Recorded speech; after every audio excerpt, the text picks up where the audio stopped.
Hi everyone, I'm ika.himee and I'm back with another tutorial video.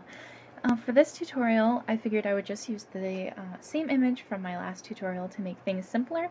So yes, it is sketch, it's not a line art. I'm not going to go into cleaning it up at all, really, especially because this is going to be a coloring tutorial, so I don't really need a clean line art to be able to do that.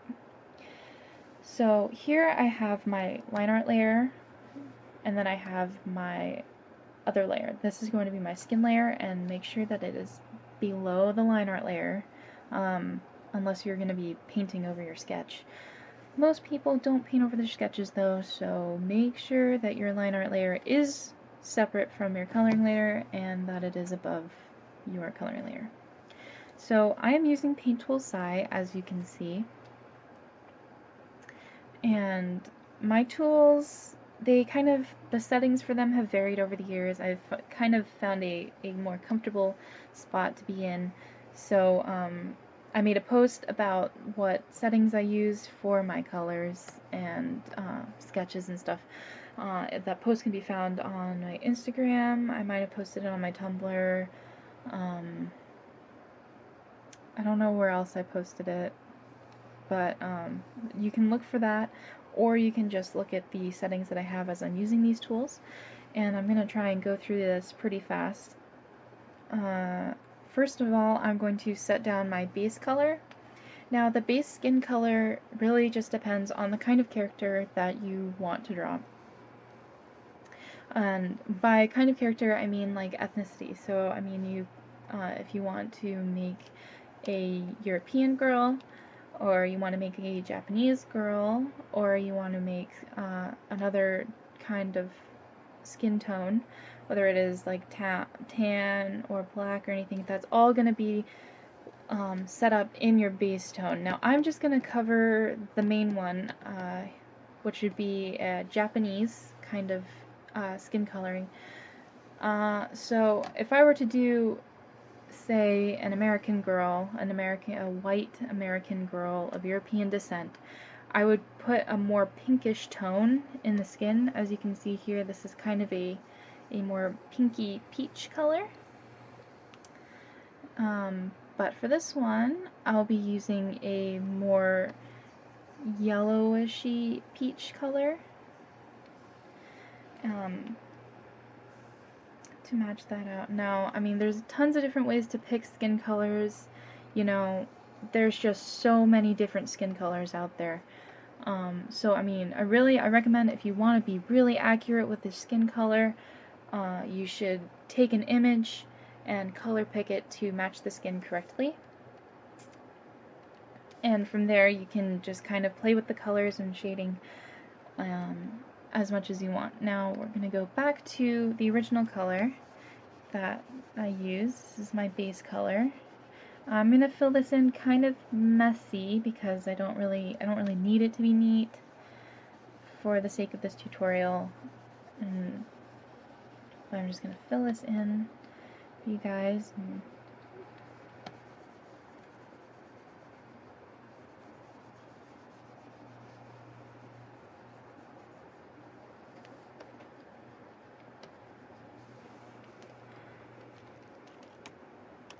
Okay, so this is all filled in, or at least mostly.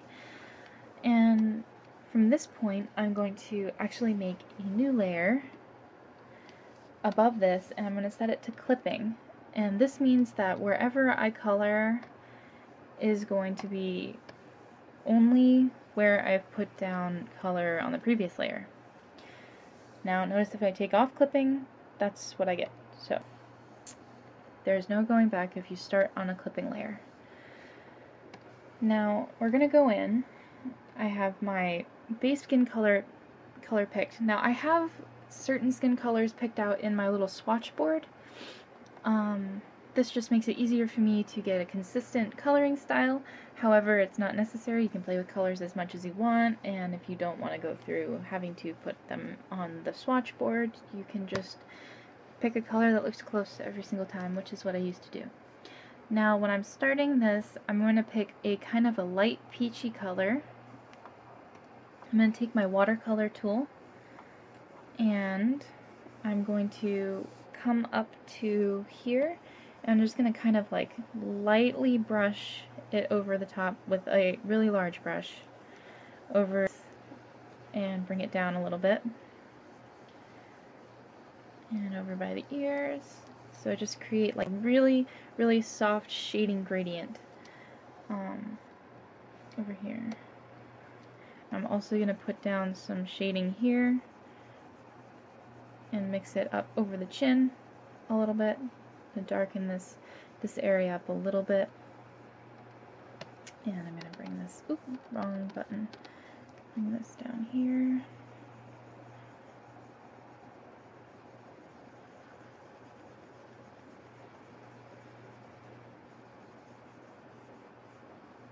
So this will be the color that you kind of end up with. And this is your basic layout for your shading. You know, you're going to be basically following these preset shadows here in the rest of the work. Now, if you notice that this up here is very light and this down here is very dark, that is because there is a stronger shadow cast from the jaw and the head in general over to right here, and I don't really shade that much over the clavicle or the collarbone because that is actually a protruding part on the body, so light will catch it more than the rest of this. So just be mindful of the lighting. Now I'm going to take my next color, which is going to be a darker pinkishy peach color, and I'm going to take my brush tool and I'm going to just put in some shading here. Now you have to be mindful of your light sources when you're doing this so that your shadows make sense, or at least mostly make sense. I don't really expect people to be super perfect with their light sourcing when they start out, but it's definitely something to study and work towards, and it'll really take your art to the next level. I'm just going to kind of follow the hair here and down a little bit, and I'm going to put some shading on the nose here and on the eye fold here, and I'm going to shade in the entirety of this here and a little bit up there. Give a kind of depth to it. Put a little bit on the lips just for fun. You don't have to put any shading on the lips. You can do it with like pink later, but I kind of like a natural look sometimes, so I don't always go in with pink. Sometimes I don't put any shading there at all. Sometimes I'll shade below the chin. It really just depends on my mood and if I want it to be a cute or more serious artwork. Now I do my shading kind of like this. I mean, which doesn't necessarily follow great light sourcing, but you know, whatever. It's anime. Who cares? Now I'm gonna, oops, forgot that. Also gonna shade a little bit down here on the collarbone to add a little bit of dimension and depth there, and can't forget there. Now I'm gonna take my watercolor tool and basically blend this out. So I'm gonna blend this here and just smooth out all of my brush lines so it looks like I didn't use a brush. I used something fancier and smoother than a brush. Then I'm going to kind of blend out around here.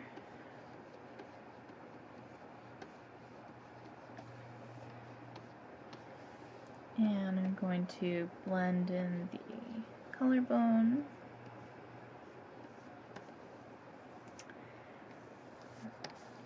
Now here's kind of the tricky part of this, is you're going to want to blend this shading in more, but you don't want to get rid of the line.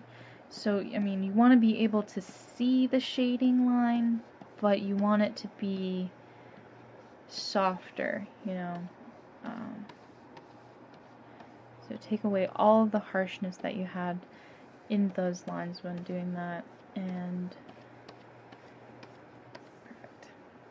And I'm going to mix this down a little bit, soften that. Same thing for this, so I'm going to brush that around there and smooth that out.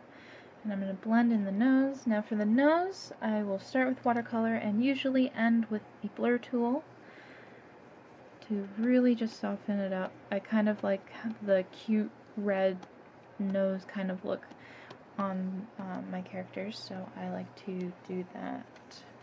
You don't have to do it. You can shade realistic. It really just depends on how you draw noses. And the closer to a realistic nose that you draw, the more realistic your shading will have to look in order for it to look right. Now, I am going to stay on the same layer. I do not make extra layers when I color things. This just makes it a lot easier to blend out your colors. Now, you're going to want to take a more kind of further down reddish to purple color.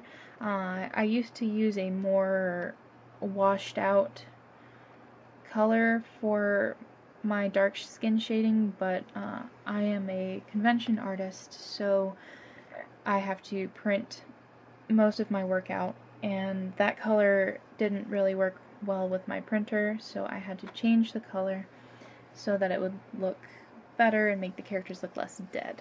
So I don't recommend going straight down with your colors, you know, because you can have a color up here and then pull straight down and, you know, a little over, and then you have this color that you're shading with, and it just doesn't really have the right kind of feel for an anime artwork.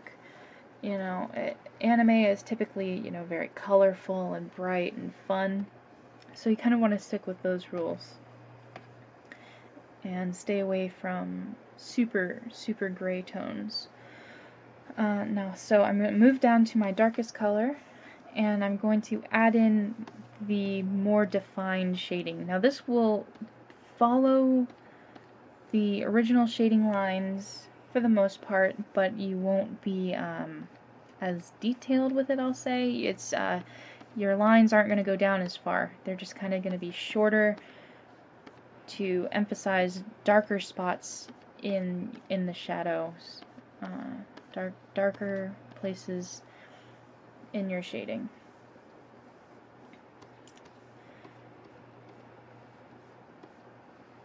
Now on the ears, I don't go over the entire area again. I pretty much just do this, add a little bit of definition there, a little bit of dark there. Okay, and I'm going to go back over the nose a little bit, fix up some areas here, and I'm going to, now you can't be like too fluffy with like the last step. You could be kind of fluffy with the way that you shaded the eye fold, but with this one we're not going to do a lot of blending on it, so you want it to be very defined.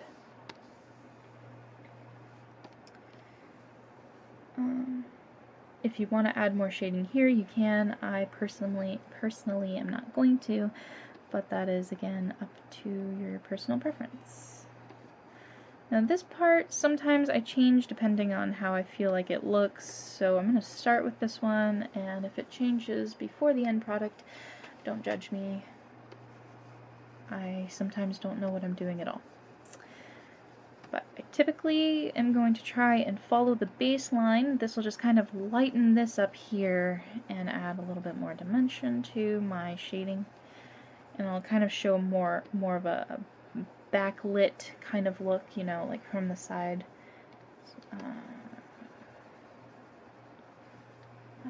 I'm going to take the blur tool and blend in the lines to make it a little more seamless. Here. Okay, I'm going to go back to my brush tool, and I'm going to redefine the collarbone again, and I'm also going to put my harsh shading down over here. I'm going to take my watercolor tool, and I'm just going to soften some of those edges. You don't want to soften all of the edges, For direct shadows here on the collarbone, it's fine though. You can just kind of go ahead and blend all that in. But you want to keep some sides of your shading a little bit harder than the others. It'll just add a certain level of dimension in showing the shadows and how the shadows are actually reflecting what is casting them. It also keeps your artwork from looking too soft. I used to have very, very soft artwork, and the biggest thing that people would say to me was that I needed to crisp up some of the lines and make it more defined, and so I did, and this is definitely a more satisfying route. However, if you like that kind of soft look, I'm not going to tell you not to do it. I'm just saying that if you really want a nice, clean looking art style and coloring style, there's just some tips out there that you can use to help better yourself. So now we're just going to kind of smooth this out. We're not going to really go into like softening these lines very much. This is pretty much, they're going to kind of stay the way that they are in the harsh. We're going to kind of lighten up this here. And we're going to blend in a little bit of the nose and then go back in with the blur tool and finish up blending that nose out. So you have a nice cute little red nose. Now here comes the fun part, and I call it the fun part because it's the easy part. So I'm gonna take my watercolor tool. I'm gonna set it down around 20 something, you know, just big enough to kind of cover this area, maybe 30. Maybe 30. So just big enough to kind of cover the shadow area, but not completely, just a big part of it. And now there's this little square down here. You see your two little color boxes, and there's this little square down here. This is the transparency tool. A lot of people don't know about the transparency tool. What the transparency tool allows you to do is that it strips all of the color out of your brush, but you can still use the brush. So it's not, you don't have to use an eraser. If you want a certain effect to your work, you can just use the transparency tool. And it basically makes whatever brush you're using an eraser. And you'll see what I mean in a minute. So I'm going to start down here with a relatively big brush, and I'm just going to kind of brush a little bit of light down here under the chin. And up to there. You know, you don't have to go too crazy. And I'm going to soften up a little bit out here, and a little bit out there. Brush size 12. Okay. And we're going to go to up here, and we're just going to kind of lighten up the top of the shadows, and it'll just kind of add more dimension. It's definitely not a necessary step, but I think it's a fun step, and it makes your artwork look a little bit more dynamic. So you can go ahead and do that. And I mean, that's pretty much all you really have to do for that step.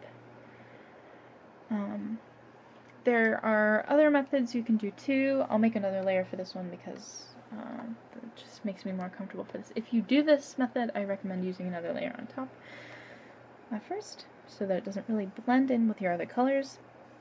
And you're going to take a really, really pale purple, like a super pale purple, and this is just going to kind of add another color in to it. You know, it's going to make it look a little bit brighter and a little bit more fun.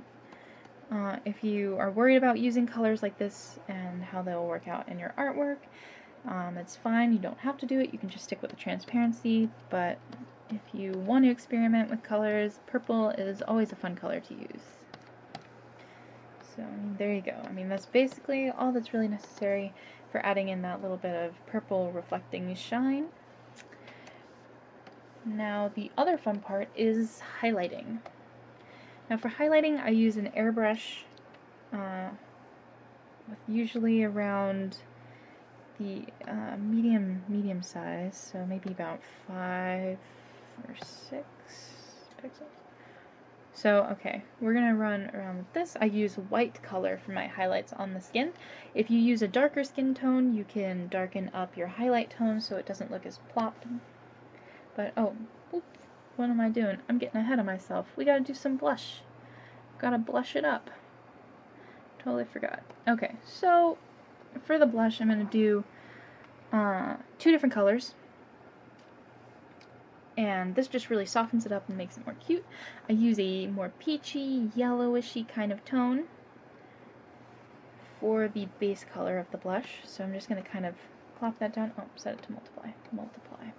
There we go. So I'm going to kind of use a more yellowishy, peached kind of tone on multiply over the cheeks. And this is just kind of my basic blueprint for where I want my blush to be. I'm going to kind of soften up those edges, and that's a really good base. And now I'm going to go to my pink color. My pink color is a more peachy pink kind of color, so it looks more natural than throwing down bright pink, because, I mean, let's face it, this is going to look very strange. So you really want to use more natural colors, and I'm going to go ahead and just kind of put some of that blush down here, and now I'm going to soften it up a little bit. Then I'm going to go and use my blur tool,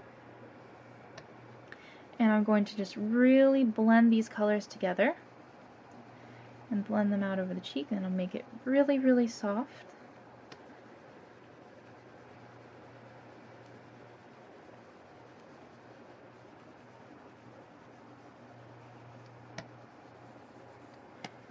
Okay, so here it's all kind of blended. You have a nice gradient from the peach to a pink color. However, I was never that fond of this type of shading. I think it looks kind of flat. I mean, you can definitely do it, and it looks nice when the artwork is completed, but I like to add a more cartoony anime kind of flair to it. So using that same peach color that I used as blush, I'm going to go in with a small brush pen, and I'm just going to kind of add a couple blush lines onto the cheeks. And see, it just kind of has a more anime type of flair to it. So that's another fun thing that you can do and experiment with. Now I'm going to make another layer and clip it. Now this will be the highlight layer that I was talking about before. I'm going to pick a white color and using my airbrush tool, and I'm going to just go down here, and I'm going to line this jawline so it'll separate the jaw from the neck a little bit more, make it pop, give you a very defined line here. And I usually go up a little ways up here, not all the way around. I don't trace the face or anything like that, but I'll go a little bit up there and just kind of soften it out as I go. And I'm going to add some cheek shines, because cheek shines make everything cute. Okay, that's too far over. There we go, little cheek shines. Now I'm going to do a little nose shine. And I think the nose shines are just kind of cute. Not a necessary step, but it definitely gives it that extra sparkle. And down here, I'll put a little bit of shine on the collarbone there, and kind of follow some of the outer lines here, a little bit. I don't follow it completely though. Just a small bit in to just give it a little extra shine in certain places.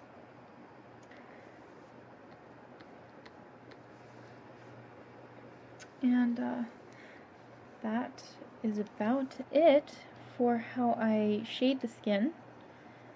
And I'm just going to color this in so you kind of get the full feel of the look here. And as you can see, there's our finished skin tone. As you feel you need to, you can soften up some of the colors here. Like this looked a little too sharp to me, so I'm going to fix it. But it's really up to your personal preference. This is just the method that I use. This isn't the only way to do things by any means, and I really encourage you guys to try and find your own coloring styles. And I really hope that this was at least a little bit helpful to you guys. and I really hope that you guys will stay tuned for my next tutorial. You'll watch my other videos and continue to support me. I'll put all my information in the description for you guys to check out my other websites and my work. And thank you guys so much for watching.